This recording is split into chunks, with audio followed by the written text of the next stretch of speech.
પ્રશ્નોમાં જવાનું 2 દિવસ પહેલા દ્વારકા લારી ગલ્લાના પાથરાના વાળા ઘટા તો ક્યાં રાજકોટ જેતપુરના મુદ્દે ગઈકાલે રાજકોટમાં હતો, આજે સાથણીની જમીનમાં આવ્યો, કાલ દિલ્હી જઈશ, આજે 14મી સુરતમાં. એટલે કઈ નું કઈ મારું કામ ચાલુ હોય છે. તો તમે બધા ઉપાડી લો તો મારા ખભા મજબૂત થાય. તમને કઈ કોઈ અટકાવે તો તમે મને કહો. તમે પોતે લખતા લડતા શીખો, બોલતા શીખો.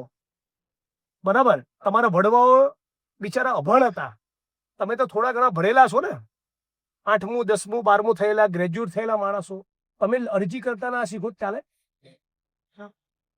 અરજી કરતા શીખો. આ ભાઈ કેટલું લડ્યા? કેટલી વીઘા જમીન ખાલી કરી? 18 વીઘા જમીન. 18 વીઘા. પૂર્વ ધારાસભ્ય સામે લડ્યા. માજી ધારાસભ્ય બાલુકા સંતિ. આ બાજુ આવો, ઇંગોરાળા અમારે. કહો આપણે સ્ટોરી કહો. મારું નામ ભરત હરિભાઈ દાપરા, ગામ ઇંગોરાળા. 18 વીઘા જમીન 1982 ની અંદર ખાલસા કરી નાખી હતી. જેથી સુમીના તરફત માજી ધારાસભ્ય બાલુભાઈ તંતી એની સામે 12 વર્ષનો લડત આપી અને 18 વીઘા જમીન મેળવી. આવું શીખો. એ તો ઓકે રશ્મિ એમ સાયા હતા. આવા બનો. અમારો હોય ત્રીજો સાહેબ અને મારા આખા કુટુંબ ને સાથે રાખો. Very good. આપણી ગાડી કાઢી આવા માણસો જોઈએ. સંદાય. આ બધા સંગઠનમાં જોડીશું. ચાલો આવજો બધા. આવજો. Thank you police. કાલે ખાસ ધ્યાન રાખજો.